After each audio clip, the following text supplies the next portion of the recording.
Hi everyone, this is Anjali और आज हम करेंगे डायरेक्ट एंड इनडायरेक्ट एड्रेसिंग का क्या मतलब होता है जब हम इंस्ट्रक्शंस को एग्जीक्यूट करते हैं इन द प्रोसेसर।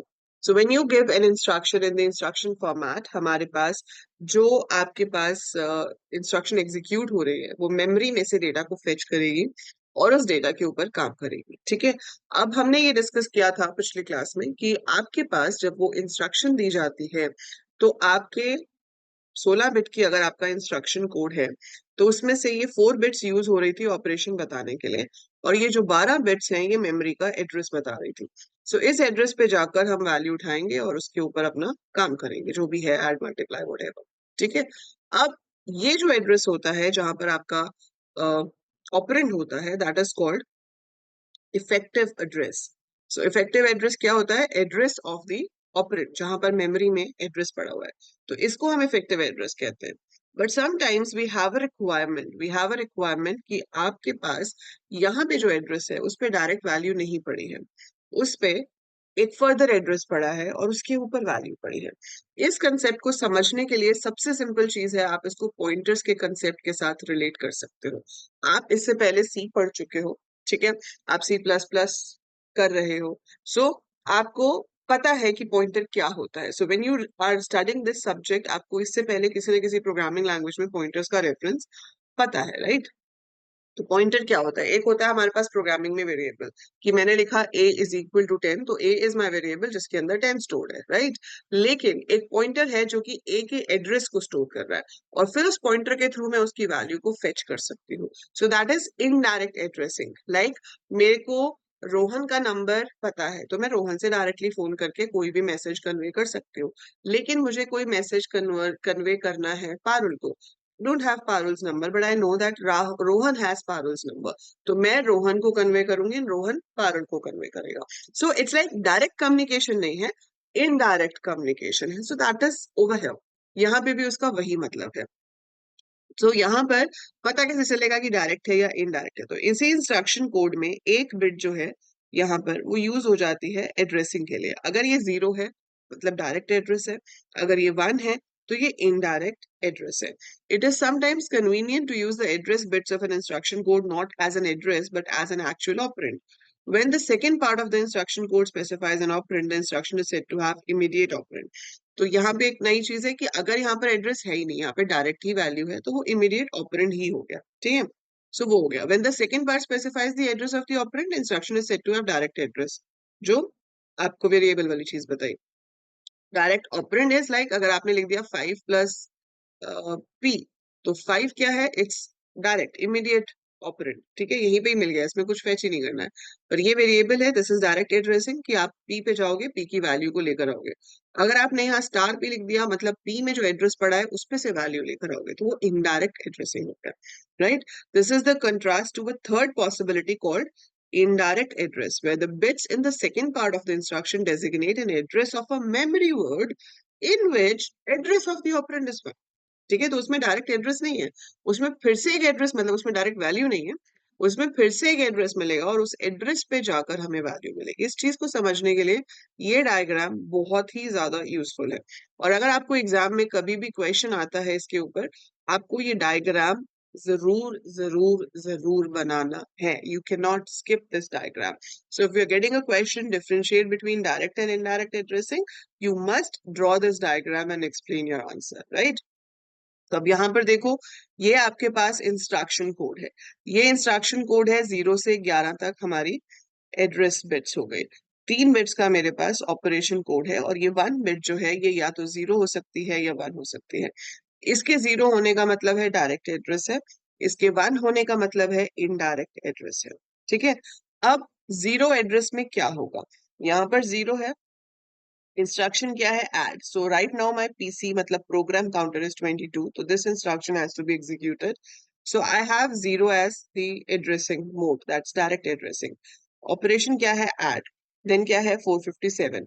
सो ये मेमोरी एड्रेस है, वो यहाँ से 457 पे जाएगा, यहाँ से वैल्यू उठाएगा और उस वैल्यू को एसी के अंदर प्लस कर देगा, काम खत्म। तो यहाँ पर जो भी वैल्यू पड़ी थी उसको फेच किया, उसको ऐड किया, that's it, that is direct addressing. Indirect में क्या होगा? ये 1 है, 1 का मतलब है इट इज इनडायरेक्ट। इनडायरेक्ट का मतलब है कि इस 300 एड्रेस पे जो पड़ा हुआ है वो वैल्यू नहीं है, ठीक है। सो 300 एड्रेस पे जो पड़ा हुआ है वो वैल्यू नहीं है, सो यहाँ से वो 300 पे जाएगा, यहाँ से आपका इफेक्टिव एड्रेस उठाएगा। सो यहाँ पे इफेक्टिव एड्रेस ये है, और यहाँ पर इफेक्टिव एड्रेस उठाने के लिए भी एक मेमोरी रेफरेंस लग रही है। So you are using one memory reference for fetching the effective address, और फिर इस एड्रेस पे से जाकर वैल्यू फेच होगी जो कि एसी के साथ प्लस होगी। तो ये भी एक बड़ा डिफरेंस है, इसमें आप पॉइंट में लिख सकते हो कि this requires only one memory reference. तो डायरेक्ट एड्रेसिंग में हमें मेमोरी को रैम को एक ही बार रेफर करना पड़ता है, जबकि इनडायरेक्ट एड्रेसिंग में आपको रैम को 2 बार रेफर करना पड़ता है ना। सो इसमें हम रैम को एक ही बार रेफर कर रहे हैं, इसमें हम 2 बार रेफर कर रहे हैं, एक बार एड्रेस फेच करने के लिए और फिर उस एड्रेस पे पड़ी हुई वैल्यू को फेच करने के लिए, right. So this is the diagram which is very important, और फिर आप इसको अपनी वर्डिंग्स में एक्सप्लेन कर सकते हो। जरूरी नहीं है कि जैसे इन्होंने यहाँ पे लिखा है आप बिल्कुल वैसे ही लिखो, बट आपको समझ आ गया, आपको अपने कीवर्ड्स यूज करके अपने वर्डिंग्स में इस चीज को एक्सप्लेन करना है। So it is sometimes convenient to use the address bit of an instruction code not as an address but as the actual operand. वो हमारा हो गया, ठीक है। सेकंड पार्ट ऑफ ये तो हमने पढ़ लिया था, ये है as an illustration. It consists of a 3-bit operation code, 12-bit address, and an indirect address mode bit designated by 1. The mode bit is 0 for a direct address and 1 for indirect address. A direct address instruction जो है वो पहले वाले में show की हुई है. It is placed in address 22 in the memory. The 1 bit is, the I bit is 0. So the instruction is recognized as direct address instruction. The operand specifies an add instruction and the address part in the binary equivalent is 457. तो वो control क्या करेगा, memory में जाएगा 457 पे, वहां से value उठाएगा, उसको एसी में ऐड कर देगा। लेकिन वन वाले में क्या है, इनडायरेक्ट एड्रेस है। So address part is the binary equivalent of 300. The control goes to address 300, find the address of the operand, and then it goes to that address to fetch the operand, and then it performs the operation. Okay? So the direct and indirect addressing modes are used in the computer presented in the chapter. The memory word that holds the address of the operand in the indirect address instruction is used as a pointer to the array of data. तो आपके पास हो सकता है series of data उसके बाद हो, इसलिए हम कहते हैं कि pointer to the array of data. The pointer could be placed in a processor register instead of memory as done in commercial computers. तो अभी पॉइंटर हम कहाँ पे रख रहे हैं, रैम में। हम रैम से एड्रेस उठा रहे हैं और फिर काम कर रहे हैं। वो कह रहे हैं कि इसकी अगर फास्टर प्रोसेसिंग करनी हो तो ये जो बेस एड्रेस है, जो पॉइंटर है, उसको instead of keeping in the RAM हम स्पेशल रजिस्टर्स में रख सकते हैं। और उसके लिए हमारे पास बहुत सारे एड्रेसिंग मोड्स हैं। अभी आपने सिर्फ 2 एड्रेसिंग मोड्स पढ़े हैं, 3 कह सकते हो आप। एक आपने पढ़ लिया इमीडिएट ऑपरेंड, कि आपकी इंस्ट्रक्शन में ही ऑपरेंड गिवन है। दूसरा हो गया डायरेक्ट एड्रेसिंग मोड, जिसमें एड्रेस गिवन है मेमोरी का और वहां पर हमें वैल्यू मिल जाएगी। तीसरा हो गया इनडायरेक्ट एड्रेसिंग मोड, जिसमें जो एड्रेस गिवन है उस पे से फर्दर एक एड्रेस मिलेगा और उस पे हमें वैल्यू मिल जाएगी, right. So these are the different modes we have. But इसके अलावा भी हमारे पास 7 और मोड्स हैं। अभी इसी चैप्टर में आपके पास आगे टॉपिक आएगा which is addressing modes, not in this chapter, 8th chapter. So in 8th chapter we have a topic called addressing modes, और उसमें हम 10 different type of addressing modes जो हैं वो डिस्कस कर रहे होंगे, राइट।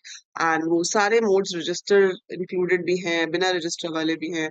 तो वो सब आप स्टडी करोगे कि what all addressing modes are possible in an instruction. But abhi ke liye, you must be very clear with the difference between direct and indirect addressing. क्योंकि अभी अब हम instructions आगे solve करेंगे तो उसमें हमें ये सारे concepts चाहिए हों, ठीक है।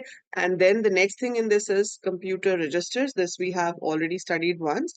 So computer registers में आपको पता होना चाहिए कि कौन कौन से registers हमारे पास होते हैं। तो ये कुछ रजिस्टर्स हैं, DR, AR, AC, IR, PC, TR, INPR, outer. So in the next video, I will still explain you again this and the timing control signals, bus and the timing control signals. This की ये आपका काम कैसे करता है. So what are your computer registers and what is the purpose of each register in the memory, right? So अभी का अगर समझ आया है तो फटाफट से लाइक कर दो, चैनल सब्सक्राइब नहीं किया तो सब्सक्राइब कर दो, and download the app for further PYQs and one shots before the exams and everything. So link is in the description. Bye for now. Take care, everyone.